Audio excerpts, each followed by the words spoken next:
अपने ही बने अपनों के दुश्मन। फिर शुरू हुआ बड़ा मंथन, किसे मिलेगा अमृत, किसे मिलेगा विष। नमस्कार, मैं हूं हरीश देवेकर और आप देख रहे हैं न्यूज स्ट्राइक। सिर मुंडाते ही ओले पड़ना बहुत पुरानी सी एक कहावत है। मध्य प्रदेश के मौजूदा राजनीतिक सिनेरियो पर फिट बैठती है। खास तौर से बात बीजेपी की करें तो, क्योंकि कांग्रेस ने तो अभी सिर मुंडाया ही नहीं है। बीजेपी इस मामले में कांग्रेस से आगे तो निकल चुकी है। हम बात कर रहे हैं लिस्ट जल्दी जारी करने की। बीजेपी ने सोचकर लिस्ट जारी की थी कि डैमेज कंट्रोल के लिए वक्त मिल जाएगा, पर यह नहीं सोचा होगा कि अपने ही अपनों के दुश्मन बन जाएंगे। जिन सीटों पर टिकट फाइनल हो चुके हैं, फिलहाल उनमें से 2 दर्जन से ज्यादा सीटों पर गुस्से, नाराजगी और बगावत की खबर आ रही है। जहां टिकट जारी नहीं हुआ, उन सीटों पर भी पहले से ही विरोध होने लगा है। सनातन हो या परिवारवाद का मामला जो भी बीजेपी उठाती रही है, वही भी उसके खिलाफ नजर आ रहे हैं। मध्य प्रदेश में बीजेपी ने अपनी लिस्ट तेजी से जारी की और चुनावी तारीखों से काफी पहले जारी कर दी। इसके बाद से ही बगावत उफान पर है। आमतौर पर गुटबाजी के आरोप कांग्रेस पर लगते रहे हैं और नाराजगी के ऐसे किस्से भी सामने आते रहे हैं, लेकिन बीजेपी में इस बार ये मंजर बिल्कुल नया है, बिल्कुल अलग है। गंभीर मसला ये है कि अब बगावत संभाले नहीं संभल रही। अमरवाड़ा सीट से मोनिका शाह भट्टी को टिकट मिलने के बाद तो हालात ये हैं कि यहाँ कार्यकर्ताओं ने ही प्रत्याशी के खिलाफ मोर्चा खोल दिया है। जिस सनातन धर्म को बीजेपी ने खुद चुनाव में बड़ा मुद्दा बना लिया है, कार्यकर्ता मोनिका शाह भट्टी के परिवार को उसी सनातन के खिलाफ बता रहे हैं। खैर, विरोध की तो ये मात्र एक बानी, इससे ज्यादा सीटों पर विरोध की लहर। परेशानी का सबब यह है कि पार्टी के पुराने और निष्ठावान नेता ही आला कमान के फैसले के खिलाफ मोर्चा खोल चुके हैं। फाइनल शो डाउन होने से पहले अपने पुराने साथियों के फाइनल फैसले बीजेपी की नाक में दम कर रहे हैं। दिग्गज मैदान में मोर्चा खोल चुके हैं। ताजुब तो उन सीटों पर है जहां अब तक प्रत्याशी डिक्लेयर नहीं हुआ, लेकिन विरोध मुखर हो चुका है। बीजेपी हमेशा परिवारवाद का विरोध करती रही है। अब यही मुद्दा कार्यकर्ताओं ने उठाकर अपनी पार्टी को घेरना शुरू कर दिया है। कुछ सीटों पर टिकट कटने के बाद बागियों के बीच डिनर पॉलिटिक्स भी शुरू हो चुकी है। उसके नतीजे भी जल्द सामने आ सकते हैं। डैमेज कंट्रोल में एक्सपर्ट बीजेपी मध्य प्रदेश में अपनी ये खूबी कब दिखाएगी, इसका इंतजार सभी को है। हर तरफ हो रही बगावत से बाखबर होने के बावजूद बीजेपी अब तक उसे रोकने की कोई जुगत भिड़ाने में नाकाम ही रही। अब तक 1-2 नहीं बल्कि 2 दर्जन के करीब सीटों पर हालात बिगड़े हुए बताए जा रहे हैं। बात करते हैं श्योपुर। यहाँ दुर्गालाल विजय को टिकट मिला। बीजेपी के जिला उपाध्यक्ष बिहारी सिंह सोलंकी ने निर्दलीय लड़ने की चेतावनी। लाहौर में अम्बरीश शर्मा को उम्मीदवार बनाए जाने के बाद पूर्व विधायक रसाल सिंह ने विरोध किया है। गोहद में लाल सिंह आर्य को टिकट मिला है, जिससे कुशवाहा समाज ने विरोध शुरू कर दिया है। भितरवार से मोहन सिंह राठौर को टिकट मिला है। इस वजह से बीजेपी के पुराने कार्यकर्ता और दावेदार मोहन सिंह राठौर के प्रचार से दूरियां बना रहे हैं। सेवढ़ा में प्रदीप अग्रवाल को बीजेपी ने उम्मीदवार बनाया है। वो पहले भी विधायक रह चुके हैं।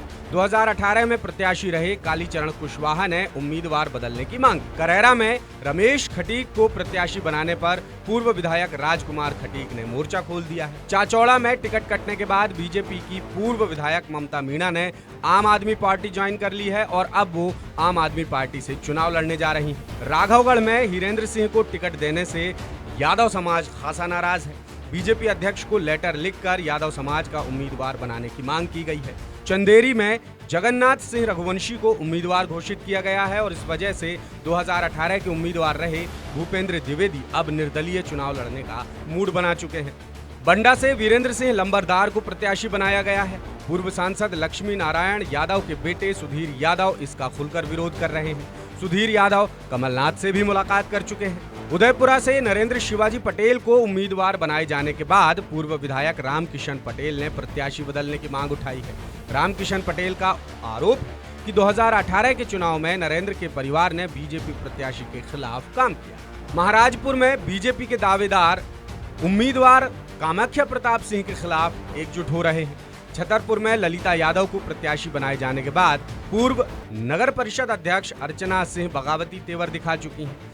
टिकट घोषित होने के बाद अर्चना कई सार्वजनिक कार्यक्रमों में अपनी ताकत का एहसास करा चुकी है। गुन्नौर में राजेश वर्मा को प्रत्याशी बनाए जाने के बाद पूर्व विधायक महेंद्र बागरी ने बीजेपी छोड़कर कांग्रेस का दामन थाम लिया है। टिकट की दूसरी दावेदार अमिता बागरी ने संगठन को कहा है कि टिकट बदला जाए। बीजेपी का प्रचार न करने की भी वो धमकी दे चुकी हैं। सतना से गणेश सिंह को टिकट देने से पूर्व विधायक शंकर लाल खासे नाराज हैं। बीजेपी की नाराज लॉबी उन्हें निर्दलीय या किसी दूसरे दल से चुनाव लड़ाने की कवायद में जुट गई। चित्रकूट से सुरेंद्र सिंह गहरवार के विरोध में बीजेपी कार्य समिति सदस्य सुभाष शर्मा डॉली ने विरोध का बिगुल फूंक दिया है। सुभाष ने पार्टी से इस्तीफा दे दिया है और चुनाव लड़ने के लिए तैयार हो चुके हैं। मैहर से श्रीकांत चतुर्वेदी को टिकट मिला है तो मौजूदा विधायक नारायण त्रिपाठी ने टिकट मिलने के दिन वीडियो जारी कर विरोध जताया था। सीधी से सांसद रीति पाठक को टिकट देने के बाद वर्तमान विधायक केदारनाथ शुक्ला ने निर्दलीय चुनाव लड़ने का ऐलान कर दिया है। अमरवाड़ा से मोनिका शाह बट्टी के परिवार को सनातन विरोधी बताकर बीजेपी के कार्यकर्ता ही विरोध कर रहे हैं। परासिया से ज्योति डहरिया का टिकट घोषित होने के बाद पूर्व विधायक ताराचंद बावरिया लगातार विरोध कर रहे हैं। पांढुर्ना से प्रकाश उइके को बाहरी बताकर स्थानीय कार्यकर्ता विरोध कर रहे हैं। मुल्ताई से चंद्रशेखर देशमुख को टिकट मिलने पर बीजेपी समर्थक जिला पंचायत सदस्य उर्मिला रोहाड़े भोपाल में प्रदेश बीजेपी कार्यालय पहुंची और पदाधिकारियों से टिकट बदलने की मांग की। राव से मधु वर्मा को प्रत्याशी बनाए जाने के बाद पूर्व विधायक राजेंद्र वर्मा के समर्थक अब विरोध में मुखर हो गए। भोपाल में प्रदेश बीजेपी कार्यालय पहुंचकर मधु वर्मा के समर्थक प्रदर्शन भी कर चुके हैं। नागदा खाचरौद से डॉक्टर तेज बहादुर सिंह चौहान को उम्मीदवार बनाए जाने के बाद पूर्व विधायक दिलीप सिंह शेखावत ने बड़ा शक्ति प्रदर्शन किया था। देपालपुर से मनोज पटेल को प्रत्याशी बनाए जाने के बाद उनका भी विरोध हो रहा है। अब इस नाराज लॉबी को मनाना फिलहाल बीजेपी के बस से बाहर की बात नजर आती है। हालांकि पार्टी से जुड़े नेता इसे टिकट जारी होने के बाद की आम प्रक्रिया बता रहे हैं। भारतीय जनता पार्टी की सूचियां आने के बाद कार्यकर्ताओं में अपार उत्साह है। मुझे लगता है कि छुटपुट आप जिन विरोधों की बात कर रहे हैं वो विरोध नहीं है। कुछ लोगों की महत्वाकांक्षाएं होती हैं, पर अगर अधिकतर देखें तो भारतीय जनता पार्टी का कार्यकर्ता अनुशासित कार्यकर्ता है। टिकट वितरण से पहले वो ज़रूर अपनी महत्वाकांक्षा को सामने रखता है, पर उसका लक्ष्य एक ही है कि व्यक्ति से ऊपर दल और दल से ऊपर राष्ट्र। राष्ट्र निर्माण के लिए सभी कार्यकर्ता एकजुट हो चुके हैं। जो प्रत्याशी घोषित हुए हैं उनके पीछे, उनके साथ में चल रहे हैं और जनता के कल्याण का काम किस प्रकार से हो उस लक्ष्य को दिमाग में रखकर, राष्ट्र को सर्वप्रथम रखकर चुनाव जिताने के लिए तत्पर हैं। इस बार के परिणाम 2003 से भी ज़्यादा अच्छे आएंगे और बम्पर सीटों के साथ भारतीय जनता पार्टी सरकार बनाएगी।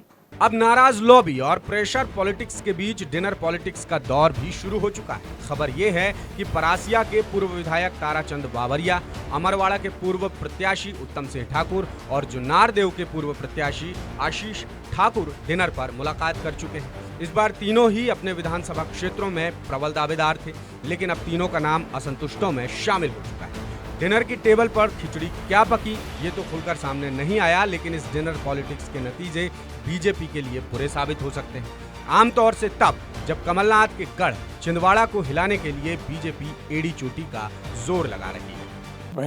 पहली दो सूचियां आई हैं, उससे जो है पार्टी के अंदर बगावत शुरू हो गई है, ये बात सही है।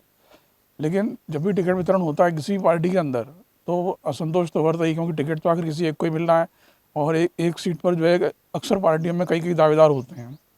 सवाल ये रहता है कि भाई जो बगावत कर रहे हैं वो लोग कौन है और वो कितना पार्टी को नुकसान पहुंचा सकते हैं। मेरा मानना ये है कि 2-4 जगह इसका कोई थोड़ा बहुत नुकसान हो सकता है, कि बहुत ज़्यादा नहीं होगा। दूसरी बात ये है कि इन लोगों को बनाने की पूरी कोशिश हो रही है। अगर बीजेपी उसमें सफल हो जाती है तो नुकसान और कम किया जा सकता है। लेकिन कुछ लोग दूसरी पार्टियों से टिकट लेकर के मैदान में उतर सकते हैं या निर्दलीय भी उतर सकते हैं। अगर ऐसा हुआ तो फिर बीजेपी को ज़्यादा नुकसान होगा। अब देखते हैं क्या होता है। अगर अभी जैसे कांग्रेस की बात है, कांग्रेस की तो अभी सूची नहीं आई है। जिस दिन सूची कांग्रेस की आएगी तो वहाँ भी शायद बगावत शुरू हो जाएगी। तो ये कोई नई बात नहीं है। बीजेपी ने जल्दी नाम ये सोचकर जारी किए थे कि प्रत्याशियों को चुनाव के लिए तैयारी का भरपूर वक्त मिल जाएगा, लेकिन अब हालात ये हैं कि फिलहाल प्रत्याशियों को क्षेत्र में प्रचार करने जाना भी मुश्किल हो रहा है। इसी मुद्दे से जुड़ा हमारा आज का सवाल है कि क्या कार्यकर्ताओं की प्रेशर पॉलिटिक्स से टिकट की लिस्ट में नाम बदलने पर मजबूर होगी बीजेपी? आपके पास है 3 विकल्प। पहला हाँ, दूसरा नहीं और तीसरा कह नहीं सकते। इस सवाल का जवाब आप हमारे social media platforms Facebook, YouTube, Twitter और इंस्टाग्राम सहित हमारी वेबसाइट www.newsustrai.in दासूत्र.com पर भी दे सकते हैं। पिछले एपिसोड में हमने आपसे सवाल पूछा था कि मध्य प्रदेश में देर से लिस्ट जारी कर क्या कांग्रेस को विधानसभा चुनाव में बड़ा नुकसान होगा, तो इसके जवाब में 30% लोगों ने कहा हाँ, 68% लोग बोले नहीं और 2% लोगों का कहना है कह नहीं सकते।